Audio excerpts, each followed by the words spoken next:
Hello students, this is C A Yashoda Sharma from my future academy. आज हम start करेंगे revaluation of assets and liabilities.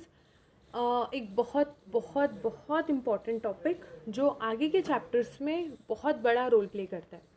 ठीक है, थोड़ा सा रिवैल्यूएशन से रिलेटेड हम ऑलरेडी देख चुके हैं हमारे वर्कमैन कंपेंसेशन रिजर्व में और इन्वेस्टमेंट फ्लक्चुएशन फंड में। एक बार थोड़ा सा उसको रिवाइज करेंगे हम और फिर हम रिवैल्यूएशन अकाउंट पे आगे मूव ऑन करेंगे। हमने क्या देखा था कि सपोज हमारे पास इन्वेस्टमेंट फ्लक्चुएशन रिजर्व्स होता है और हमारे पास इन्वेस्टमेंट है, राइट। अगर इन्वेस्टमेंट इंक्रीज़ होता है तो हम रिवैल्यूएशन अकाउंट को क्रेडिट करते हैं। अगर इन्वेस्टमेंट की वैल्यू डिक्रीज़ होती है तो हम रिवैल्यूएशन अकाउंट को डेबिट करते हैं, राइट। एक एग्जांपल वापस ले लेंगे। सपोज इन्वेस्टमेंट फ्लक्चुएशन रिजर्व्स है हमारे पास 1800, राइट, और हमारे पास इन्वेस्टमेंट की वैल्यू है 2000। ठीक है, अब फर्स्ट केस में बोला है कि हमारे इन्वेस्टमेंट की वैल्यू 1000 से इंक्रीज़ हो गई, तो हम क्या करेंगे, इस इन्वेस्टमेंट फ्लक्चुएशन रिजर्व को तो ओल्ड रेशियो में पार्टनर्स में डिवाइड कर देंगे और बाकी 1000 को हम डाल देंगे रिवैल्यूएशन में, investment to revaluation account. Next हमारा आता है सेकंड केस, जिसमें हमारे इन्वेस्टमेंट की वैल्यू डिक्रीज़ हो रही है। 2000 से हमारे इन्वेस्टमेंट की वैल्यू हमारी डिक्रीज़ हो रही है। हम यहाँ पर से फॉर एग्जांपल लेते हैं 1500 नहीं लेते, थोड़ा सा बड़ा फिगर लेंगे, 1900। ठीक है, 2000 हमारे ऑलरेडी इन्वेस्टमेंट्स थे, लेकिन 1900 से कम होके हमारे इन्वेस्टमेंट की वैल्यू आज हो गई 100 रुपये, राइट। तो 1900 से इन्वेस्टमेंट कम हुए हैं, जितने से इन्वेस्टमेंट कम हुए भाई इन्वेस्टमेंट अकाउंट में डाल दो 1900, सही। हमारे पास इन्वेस्टमेंट फ्लक्चुएशन रिजर्व कितना है 1800, तो as it is 1800 investment fluctuation reserves में डाल दो। बचा कितना 100, तो 1900 से हमारी वैल्यू कम हुई थी, 1800 हमने ले लिया इन्वेस्टमेंट फ्लक्चुएशन रिजर्व, बाकी का 100 क्या करेंगे हम ले लेंगे रिवैल्यूएशन अकाउंट से, राइट। तो इन दोनों केस में हमें ये देखने को मिल रहा है कि अगर हमारी इन्वेस्टमेंट की वैल्यू इंक्रीज़ होती है तो मेरा रिवैल्यूएशन होगा क्रेडिट, इन्वेस्टमेंट की वैल्यू डिक्रीज़ होती है तो रिवैल्यूएशन होगा डेबिट, राइट। यहाँ पे हम एक रिवैल्यूएशन अकाउंट देखते हैं।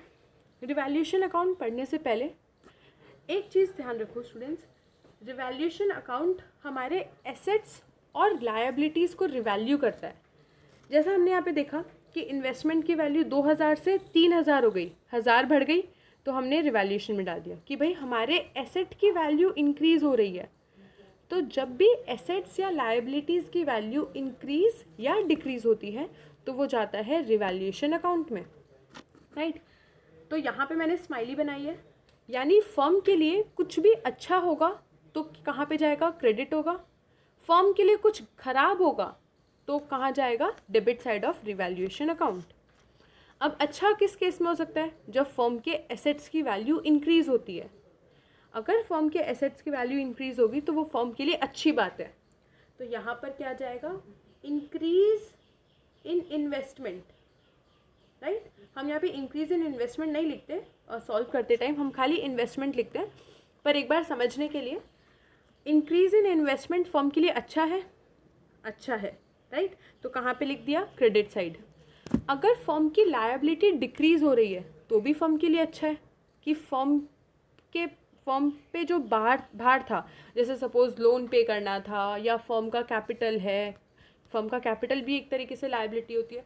तो जो भी अगर फर्म की लायबिलिटीज़ डिक्रीज़ होगी तो वो फर्म के लिए अच्छी बात है, राइट। तो डिक्रीज़ इन लायबिलिटी भी कहाँ पर आएगा, इस साइड पे। अभी हमारे पास एग्जांपल नहीं है तो हम यहाँ पे नहीं लिखेंगे, पर यहाँ पे मैंने लिख रखा है liability decrease, increase in asset और डिक्रीज़ इन लायबिलिटी रिवैल्यूएशन के क्रेडिट साइड पे आएगा, राइट। इंक्रीज़, अब यहाँ पर क्या आएगा, यहाँ पे मैंने सैड बना के रखा है, सैड फेस, मतलब कि एसेट की वैल्यू डिक्रीज़ होगी तो यहाँ पर आएगा, लायबिलिटीज़ इंक्रीज़ होगी तो यहाँ पर आएगा, राइट। तो यहाँ पे मैं लिख देती हूँ, यहाँ पर क्या था मेरा, अगर इन्वेस्टमेंट डिक्रीज़ हो तो डिक्रीज़ इन इन्वेस्टमेंट। यहाँ पे तो हमने खाली अभी एक ही केस लिया है, इन्वेस्टमेंट इंक्रीज़ और डिक्रीज़ होने का। तुम्हारी जो टीएस है उसमें मेरे पास ये पुराना वाला एडिशन है, तो तुम्हारे पास जो भी एडिशन है उसमें 4th चैप्टर के अंदर तुम्हें ऐसा एक बॉक्स दे रखा होगा, टेबल बना के दे रखी होगी, उसमें हम एक बार फटाफट गो थ्रू करेंगे कि कौन सी चीज़ कहाँ आएगी।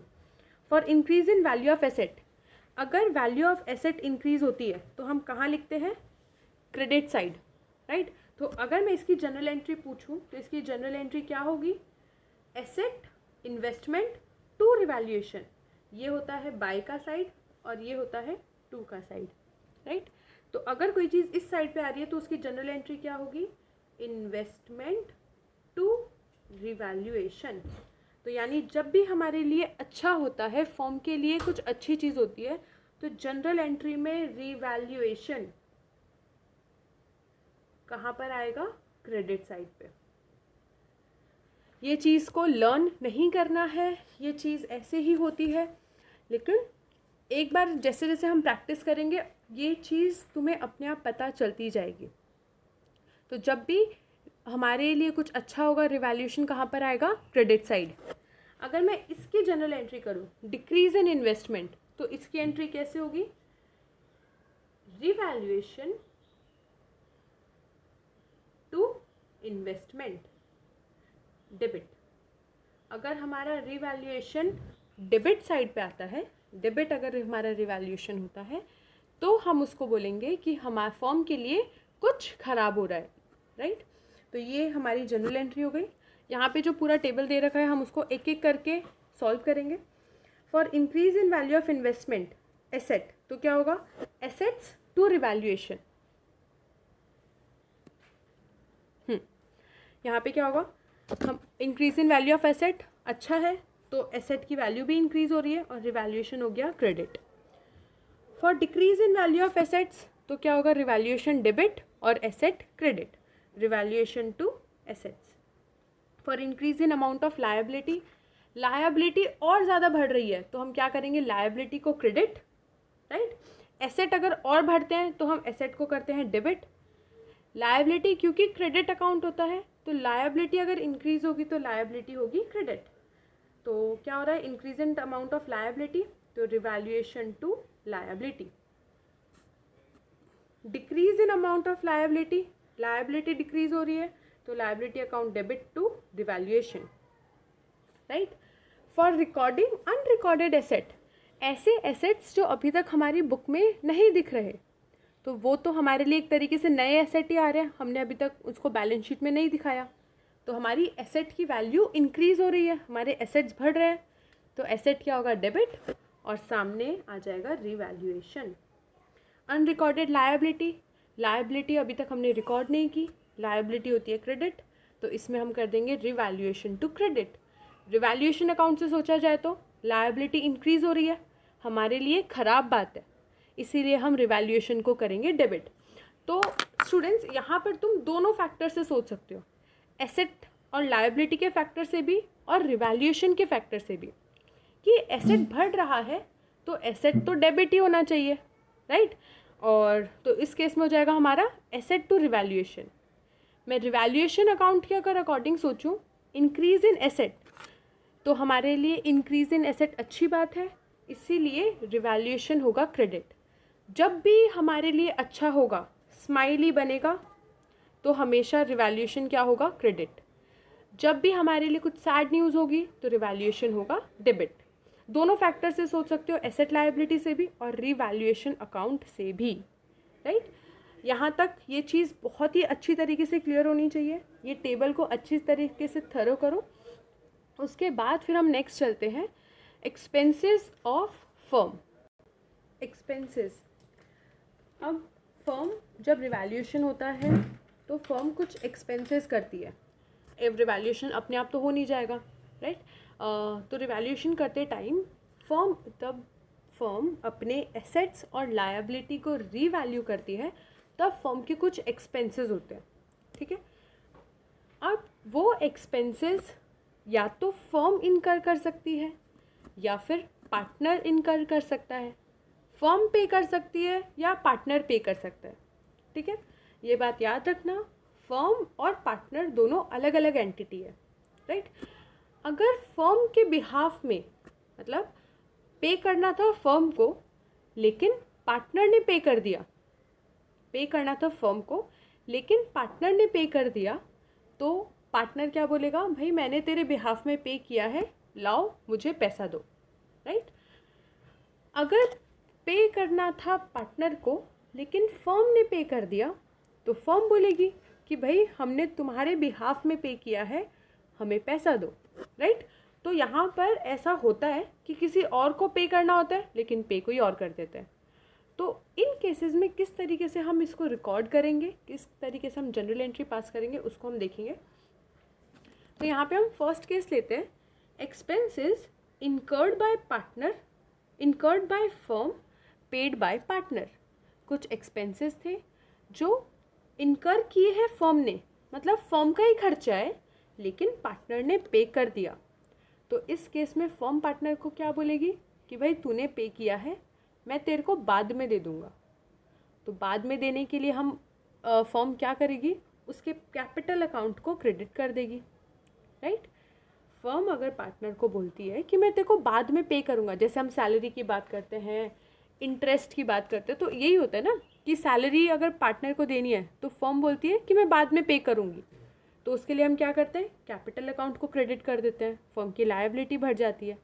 इस केस में भी वही होगा कि अगर इनकर्ड बाय फर्म है पर पेड बाय पार्टनर, खर्चा था फर्म का लेकिन पार्टनर ने पे कर दिया, तो फर्म पार्टनर के अकाउंट को क्रेडिट करके बोल देगी कि मैं तुम्हें बाद में पे करूँगी। और खर्चा किस चीज़ का था, रिवैल्यूएशन अकाउंट, तो एंट्री हो जाएगी revaluation account debit to partners capital account, यानी ये एंट्री हमारी जाएगी रिवैल्यूएशन अकाउंट में, राइट। रिवैल्यूएशन अकाउंट डेबिट है, यहाँ पे फर्म का खर्चा है, तो सोचो ये फर्म के लिए अच्छा है या ख़राब है, ख़राब है, सैड फेस है, यानी रिवैल्यूएशन अकाउंट में किस साइड जाएगा, डेबिट साइड पे। ये एक्सपेंसेस जाएंगे डेबिट साइड पे, नाम क्या आएगा, पार्टनर कैपिटल अकाउंट। बच्चा ये बहुत बेसिक जनरल एंट्रीज़ है, पर मैं ये एंट्रीज़ ले रही हूँ कि इन केस जनरल एंट्रीज़ में अभी भी कुछ स्टूडेंट्स को अगर प्रॉब्लम हो तो ये चीज़ें क्लियर हो जाए, राइट। सेकेंड हमारा आता है, सेकेंड केस है bond by partner paid by firm.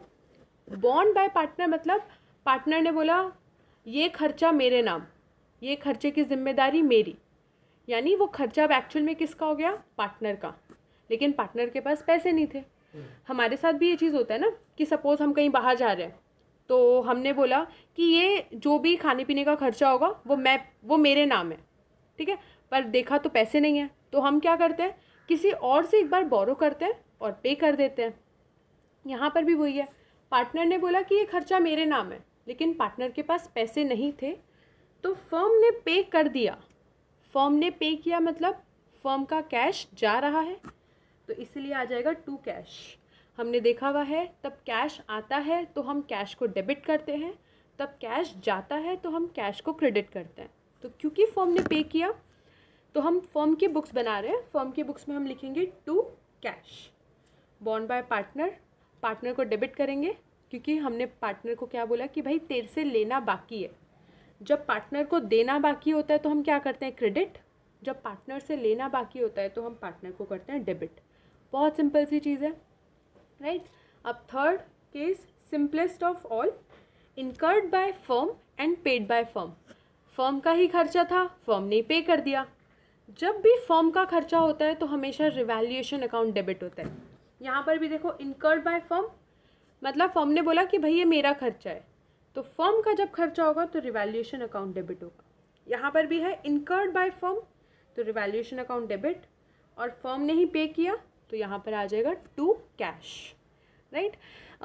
ये इस तरीके के क्वेश्चंस नहीं आते, लेकिन जो बड़े क्वेश्चंस होते हैं उनके अंदर ये छोटा सा पॉइंट आ जाता है और ये पॉइंट कैरी करता है 1 मार्क या 2 मार्क्स। तो इसके एज इट इज़ कोई क्वेश्चन नहीं आएंगे, पर बड़े क्वेश्चंस जो होलसम सम्स होते हैं उनके अंदर ये पॉइंट्स आते हैं, जिन पॉइंट्स को हमें बहुत ही ध्यान से देखने की ज़रूरत है, राइट। तो यहाँ पर हमारा हो गया एक्सपेंसेस पेड बाय फर्म और partner, incurred by firm, bond by partner, अलग अलग केसेस। इसको कैसे भी ट्विस्ट करके हम ले सकते हैं, कोई भी परम्यूटेशन कॉम्बिनेशन बन सकते हैं। अब यहाँ पर हम एक क्वेश्चन कर लेते हैं। सबसे पहले स्टूडेंट्स यहाँ पे रिवैल्यूएशन अकाउंट दिया है, एक बार उसको गो थ्रू करेंगे, फिर हम एक क्वेश्चन करेंगे। रिवैल्यूएशन अकाउंट, जो भी चीज़ क्रेडिट साइड पे है मतलब हमारे लिए बेनिफिट है। क्रेडिट साइड पे क्या होगा, या फिर तो इंक्रीज इन एसेट या डिक्रीज इन लायबिलिटी। तो देखो, asset increase in value of revaluation, decrease in liability, unrecorded asset, loss on revaluation transfer to partners capital. ये हम पॉइंट जब हम क्वेश्चन करेंगे तब हम ये पॉइंट को और अच्छे से देखेंगे। यहाँ पर आ जाओ, decrease in assets, increase in liability, unrecorded liability, cash gain, partners capital account, ये भी हम आगे क्वेश्चन में देखेंगे। तो यहाँ पर बेसिक नहीं, पूरा तुम्हें रिवैल्यूएशन अकाउंट का जो कॉन्सेप्ट है वो पता चल गया होगा। एक इलस्ट्रेशन नंबर 14 हम देखेंगे, देख लेना तुम्हारी बुक्स में कौन सा इलस्ट्रेशन है, अनिल मानवी और पायल का। Question I will read for you. Anil, Manvi and Payal are the partners sharing profit and loss in the ratio 5:3:2. The balance sheet are as follows. Basic सी छोटी सी इन्फॉर्मेशन दी है कि 3 पार्टनर है, तीनों पार्टनर का प्रॉफिट शेयरिंग रेशियो 5:3:2 है। हमें बैलेंस शीट दे दी। अब क्या बोला है, they decided to share the profit and loss in the ratio 2:2:1। आगे बढ़ने से पहले यहाँ पर स्टॉप। ये क्या था, ओल्ड रेशियो, ये हमें दिया है न्यू रेशियो, राइट। हमने ओल्ड रेशियो और न्यू रेशियो के साथ कब क्या कहाँ करना होता है, कहाँ पर वो चीज़ यूज़ होती है, हमें सब कुछ पता है। खाली इस पॉइंट को एक बार ध्यान में रखो, क्योंकि अभी ये फर्स्ट समय जो हम फुल फ्लेज क्वेश्चन करेंगे। They agree that land and building appreciated by 10%। Partners थे, उन्होंने अपना प्रॉफिट शेयरिंग रेशियो चेंज किया और उन्होंने अग्री किया कि लैंड एंड बिल्डिंग अप्रिशिएट होगी मतलब इंक्रीज़ होगी। तो यहाँ पर एसेट इंक्रीज़ हो रहा है, तो ये हमारे लिए good news. Second, machine depreciated by 15%, bad news. क्यों? क्योंकि एसेट है मशीन और मशीन की वैल्यू कम हो रही है। Stock to be increased to 1 lakh. अब देखते हैं स्टॉक कितना है। स्टॉक हमें दे रखा है 90,000, हमें स्टॉक को 1 लाख तक लेके जाना है। अभी यहाँ पर एक बाय का क्वेश्चन आएगा, एक टू का आएगा। टू का मतलब होता है हमें 1 लाख तक करना है, राइट। तो पहले 90,000 था, अब हमें 1 लाख पर पहुँचाना है, यानी हमें 10,000 से बढ़ाना पड़ेगा। एसेट है, गुड न्यूज़। इस तरीके से पेपर्स में नहीं करना है। फर्स्ट सम क्लियरली समझ में आए, इसीलिए मैं थोड़ा सा इस तरीके से ले रही हूँ। Provision for doubtful debt to be created. कोई भी तरीके के प्रोविजंस होते हैं, कोई भी तरीके के फंड या रिजर्व्स होते हैं, सारी चीज़ें हमारे लिए लायबिलिटी होती है। तो यहाँ पर अब हमें बोला है कि प्रोविजन ऑफ डाउटफुल डेट हमें 5% क्रिएट करना है। प्रोविजन क्या हो गया हमारे लिए, लायबिलिटी। क्या कोई प्रोविजन अभी तक बना हुआ है बैलेंस शीट में? नहीं, हमें पूरा नया प्रोविजन बनाना है। तो ये हमारे लिए हो गई एक तरीके से bad news. Creditor of 5,000 is not to claim the dues. Very good. क्या बोल रहे हैं कि एक क्रेडिटर है 5,000 के, उन्होंने बोला कि अब हमें पैसे नहीं चाहिए, जाओ। तो कोई हमसे पैसे मांग रहा था और उसने बोल दिया पैसे नहीं चाहिए, तो ये हमारे लिए क्या है, गुड न्यूज़। तो गुड न्यूज़। ये जो भी मैंने इस तरीके से किया है, हम डायरेक्टली अब क्रेडिट और डेबिट फटाफट कर सकते हैं।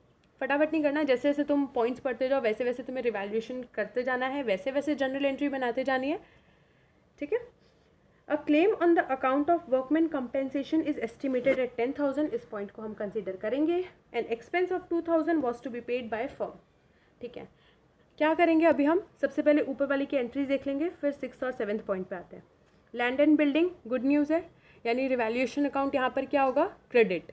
एंट्री क्या होनी चाहिए, लैंड एंड बिल्डिंग अप्रिशिएट हो रहे हैं, एसेट अप्रिशिएट हो रहे हैं, तो एसेट क्या होंगे, डेबिट। तो land and building account to revaluation, तो land and building account to revaluation. यहाँ पर एंट्रीज मिक्स करके लिखी हुई है, कोई इशू नहीं है। अलग अलग लिखोगे या मिक्स करके लिखोगे, कोई इशू नहीं है, राइट। तो हम पहले लैंड एंड बिल्डिंग की एंट्री करेंगे। Land and building to revaluation 26,000। Next, stock increase हो रहा है 10,000 से। इन्होंने देखो यहाँ पे स्टॉक को भी 10,000 से डेबिट किया और 36,000 रिवैल्यूएशन में डायरेक्टली लिख दिया। हम अलग से एंट्री कर सकते हैं, stock to revaluation 10,000। Next, machine 15% से डेप्रीशिएट हो रही है। फटाफट बोलो एंट्रीज क्या होगी, डेप्रीशिएट हो रही है, हमारे लिए बैड न्यूज़ है, तो रिवैल्यूएशन अकाउंट होगा debit. Revaluation account to machine, ये रहा revaluation account to machine. Again इन्होंने प्रोविज़न की साथ में की है, अलग करोगे तो कोई प्रॉब्लम नहीं है, साथ में करोगे तो भी कोई प्रॉब्लम नहीं है। तो यहाँ पर आ गया रिवैल्यूएशन टू मशीन 52,500। किस तरीके से कैलकुलेट किया जाएगा? मशीन हमें डेप्रिशिएट करना है 15% से। मशीन की वैल्यू क्या दे रखी है? ये रहा मशीन 3,50,000। 3,50,000 का 15% इज़ 52,500, राइट। कैलकुलेट करना, कैलसीज यूज़ मत करना। नेक्स्ट हमारे पास है मशीन हो गया। नेक्स्ट है provision for doubtful date on debtors. Debtors कितने हैं भाई? डेटर्स है 1 लाख। 1 लाख का 5% आ गया हमारे पास 5,000। तो वापस हम इसकी एंट्री करेंगे, revaluation account to provision for doubtful debt 5,000। यहाँ पर इन लोगों ने साथ में एंट्री की है। हम किस तरीके से अलग कर सकते हैं? रिवैल्यूएशन टू मशीन, ये हो गई एक entry. Next revaluation to provision for doubtful debt. Revaluation to machine में क्या अमाउंट आएगी? 52,500। रिवैल्यूएशन टू प्रोविजन में क्या अमाउंट आएगी? 5,000, राइट। तो इस तरीके से हम सेपरेट एंट्री कर सकते हैं, और जैसा इन्होंने किया है साथ में भी एंट्री कर सकते हैं। ये सारी चीज़ें जनरल एंट्री की है। बहुत अच्छे से कॉन्सेप्ट्स को क्लियर रखो जनरल एंट्रीज़ का। नेक्स्ट एक था कि क्रेडिटर ने भाई बोल दिया 5,000 नहीं देना। अगेन हमारे लिए गुड न्यूज़ है, तो हम क्या करेंगे? Creditors to revaluation. ये रहा क्रेडिटर्स टू रिवैल्यूएशन। अब आते हैं हम हमारे बहुत ही फेवरेट टॉपिक पे, workman compensation. Workman compensation is estimated. Claim है यहाँ पर, हमें लायबिलिटी में क्या दे रखा है? वर्कमैन कंपेंसेशन रिजर्व दे रखा है। कितना है वर्कमैन कंपेंसेशन? स्टूडेंट्स अगर वीडियो में क्लियर ना दिख रहा हो तो प्लीज़ साथ साथ में बुक्स निकाल के रखना, ताकि क्लैरिटी यहीं पर होती जाए। वर्कमैन कंपेंसेशन जो है हमें 30,000 दे रखा है कि हमारे पास रिजर्व है 30,000 का। क्लेम कितना आया? 10,000। मैं अलग से तुम्हें एंट्रीज करके बताऊंगी इसकी। देखो, रिजर्व है 30,000, क्लेम आया 10,000, राइट। तो सबसे पहले तो हमें क्या करना है? Workman compensation reserve as it is हम 30,000 डेबिट कर देंगे, क्लेम को एज इट इज़ हम क्रेडिट कर देंगे to workman compensation claim. Claim कितना है? 10,000, ठीक है। 30,000 था, 10,000 क्लेम है। बाकी का क्या होगा? पार्टनर्स कैपिटल अकाउंट में ट्रांसफ़र हो जाएगा। तो टू पार्टनर्स कैपिटल अकाउंट कौन है? अनिल, मानवी और पायल। किस रेशियो में?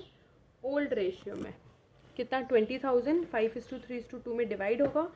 तो अगर हम 20,000 की बात करें तो वो हमारा होगा 10,000, 6,000 and 4,000। 10,000, 6,000, 4,000, right. Workman compensation reserve as it is हमने 20,000 डेबिट किया, जो हमारा क्लेम था वो हमने क्रेडिट किया, जो बचा था वो हमने ओल्ड पार्टनर में ओल्ड रेशियो में डिवाइड कर दिया, राइट। बहुत ही इजी था, हमारा ये वाला पॉइंट हो गया। नेक्स्ट एक्सपेंस ऑफ 2,000, जो अभी हमने एक्सपेंस का पॉइंट पढ़ा। Expense of 2,000 was paid by firm. पे किसने किया है? फर्म ने। For getting the value of land and building certified from a chartered engineer. अब यहाँ पे अगर हमें कुछ भी नहीं बोला गया है कि एक्सपेंस पार्टनर का है या एक्सपेंस फर्म का है, हमें कुछ भी नहीं बोला गया है, तो हम यही कंसीडर करेंगे कि ये जो एक्सपेंस है वो फर्म ने ही इनकर किया है, राइट। तो अगर फर्म ने इनकर किया है तो क्या आएगा? Revaluation debit. फर्म ने ही पे किया है तो आ जाएगा टू कैश क्रेडिट, राइट। हमने क्या किया? हमने पूरी जो भी हमें नोट्स दे रखे थे हमने सबकी जर्नल एंट्री कर दी। अब हम देखेंगे कि हमारी बैलेंस शीट में कुछ और रिजर्व्स है या नहीं। अगर कुछ और रिजर्व्स हमारे बैलेंस शीट में दिखे तो हम उसको ओल्ड पार्टनर्स में ओल्ड रेशियो में डिवाइड कर देंगे। तो ये तो क्या है? Capital account. फिर यहाँ पर हमें एक रिजर्व दे रखा है, जनरल रिजर्व 20,000। तो इस 20,000 को हम ओल्ड पार्टनर में ओल्ड रेशियो में डिवाइड कर देंगे। तो एंट्री क्या आएगी? General reserve to Anil, to Manvi's and to Payal's capital account. किस रेशियो में? 5:3:2। तो 10:6:4, राइट। वापस एक बार हम देखते हैं पूरे क्वेश्चन में क्या था। हमें बैलेंस शीट दे रखी थी, फिर हमें कुछ रिवैल्यूएशन की इन्फॉर्मेशन दी, वर्कमैन कंपेंसेशन की इन्फॉर्मेशन दी। सबसे फर्स्ट स्टेप है हमारा सारी रिवैल्यूएशन की एंट्रीज कर देना, राइट। हम सारी रिवैल्यूएशन की एंट्री करेंगे, एक्सपेंस की एंट्री करेंगे। नेक्स्ट हमने वर्कमैन कंपेंसेशन रिजर्व की एंट्री की। ये हमारा सारे नोट्स कंप्लीट हो गए, इन्फॉर्मेशन। उसके बाद हम बैलेंस शीट में देखेंगे कि बैलेंस शीट में कोई और तरीके के रिजर्व्स या सरप्लस है या नहीं। अगर कोई भी रिजर्व या गुडविल, अगर डेबिट साइड में गुडविल भी हो तो हम क्या करेंगे, उसको पार्टनर्स में ओल्ड रेशियो में डिवाइड कर देंगे, राइट। ये हमारा हो गया एक क्वेश्चन। नेक्स्ट वीडियो में हम ऐसे और क्वेश्चंस कवर करेंगे। उससे पहले जो भी पहले के जो टॉपिक्स हैं, workman compensation reserve, investment fluctuation fund, इन सभी के सारे इलस्ट्रेशंस और एक्सरसाइज सभी कंप्लीट करके रखना है।